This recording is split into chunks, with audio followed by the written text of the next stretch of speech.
Selamat siang Bapak dan teman-teman, perkenalkan nama saya Anissa Agustina, mahasiswa Accounting BINUS Online D3KS1 dengan NIM 290277330. Pada kesempatan ini saya akan menjawab beberapa pertanyaan dalam forum diskusi. Nah, yang pertama adalah apa yang dimaksud dengan research, business research, dan bagaimana ruang lingkupnya dalam organisasi modern. Nah, dalam lecture notes disebutkan bahwa research adalah suatu proses sistematis dan terstruktur yang bertujuan untuk menemukan jawaban atas pertanyaan atau solusi suatu permasalahan melalui tahapan pengumpulan, analisis, dan interpretasi data. Nah, penelitian ini berperan penting dalam mengembangkan pengetahuan yang tidak hanya bersifat baru, tapi juga dapat dipercaya, terverifikasi, dan berguna untuk menjelaskan, memprediksi, bahkan mengendalikan suatu fenomena.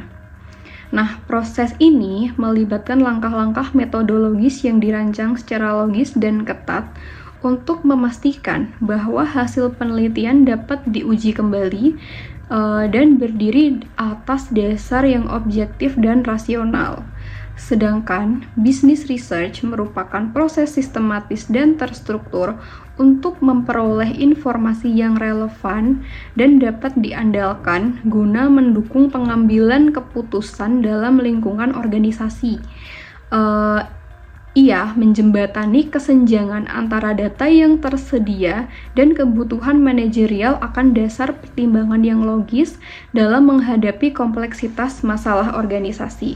Nah, pada intinya, penelitian murni atau basic research itu berorientasi pada pengembangan teori dan pemahaman konseptual tanpa keharusan untuk segera diterapkan. Sedangkan penelitian bisnis bersifat aplikatif dan kontekstual. Dia tuh dirancang untuk menyelesaikan masalah spesifik dan langsung dihadapi oleh organisasi. Kemudian, ruang lingkup bisnis research dalam organisasi modern yang pertama adalah analisis pasar, yakni untuk memahami tren pasar dan perilaku konsumen. Kemudian, yang kedua adalah survei kepuasan pelanggan untuk mengukur dan meningkatkan kepuasan pelanggan. Kemudian, ada studi kelayakan untuk menilai potensi keberhasilan proyek bisnis. Kemudian, yang keempat adalah penilaian resiko dan strategi yang digunakan untuk mengidentifikasi dan mengurangi resiko bisnis. Kemudian yang kedua adalah sebutkan dan jelaskan minimal 3 karakteristik penelitian ilmiah. Nah, yang pertama adalah objektivitas. Objektivitas ini artinya hasil dari penelitian tidak dipengaruhi oleh bias pribadi si peneliti. Nah, peneliti harus merancang prosedur yang meminimalkan intervensi subjektif, misalnya menggunakan instrumen standar, protokol pengumpulan data yang konsisten, dan analisis yang transparan. Kemudian adalah yang kedua itu karakteristik yang kedua adalah keterukuran. Nah, variabel-variabel yang diteliti itu harus dapat diukur secara tepat dan akurat. Nah, alat ukur yang digunakan harus valid dan reliable. Tanpa keterukuran, hasil menjadi samar dan tidak dapat dibandingkan. Kemudian karakteristik yang ketiga adalah replikabilitas. Nah, hasil dari penelitian ini harus dapat diuji ulang oleh peneliti lain dalam kondisi serupa.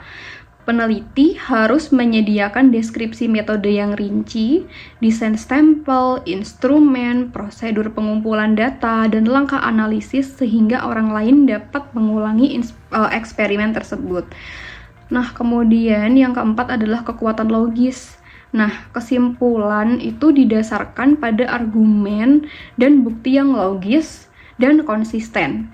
Analisis harus mengikuti alur sebab akibat yang masuk akal dengan penjelasan tentang keterbatasan, alternatif penafsiran, dan asumsi yang digunakan.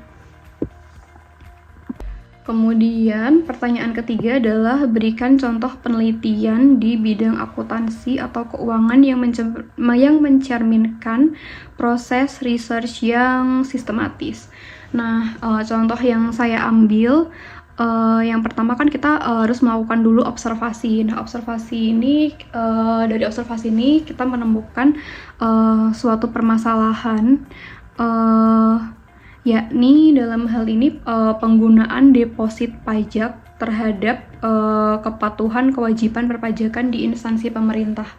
Dalam kondisi saat ini, untuk pelaksanaan kewajiban perpajakan, pemotongan, dan pemungutan seperti PPh 21, 22, 23 maupun PPh final itu pembayarannya dilakukan menggunakan billing deposit. Jika tahun sebelum Kortex itu bisa langsung menggunakan PPh 21, 22 dan lain sebagainya, sekarang tidak bisa. Sekarang harus menggunakan billing deposit. Hal ini bertujuan agar instansi pemerintah membuat bukti potong dan membuat pelaporan SPT massa. Akan tetapi di lapangan yang saya temui itu ketika instansi pemerintah sudah membuat billing deposit, ada beberapa yang lupa dan tidak melakukan pelaporan SPT massa maupun pembuatan bukti potong. Nah, tujuan utama dari penelitian ini adalah untuk menilai apakah penerapan atau besaran deposit pajak meningkatkan kepatuhan instansi pemerintah dalam melaporkan dan memotong atau memungut pajak dengan tepat waktu.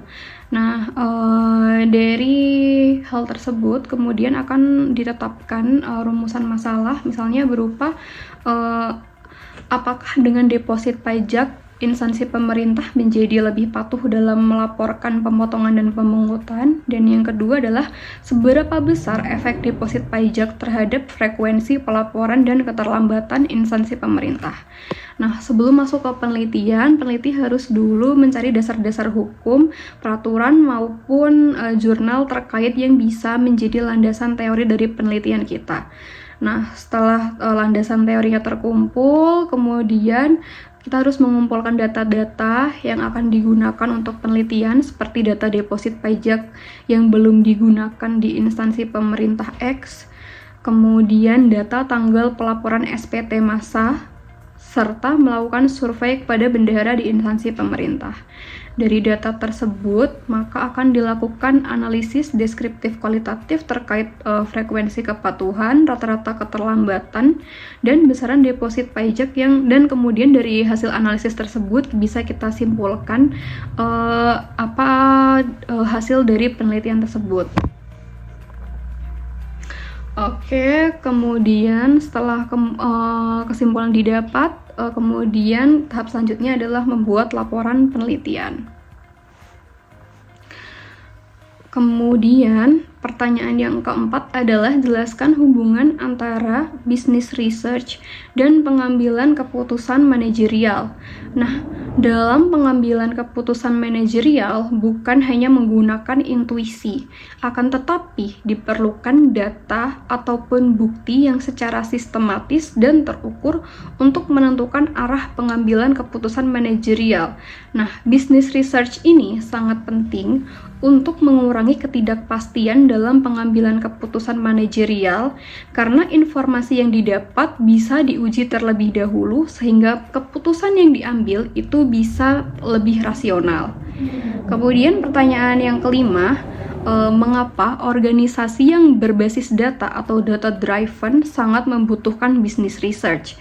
Nah, organisasi data driven ini merupakan organisasi yang menggunakan data sebagai dasar utama pengambilan keputusan operasional dan strategis.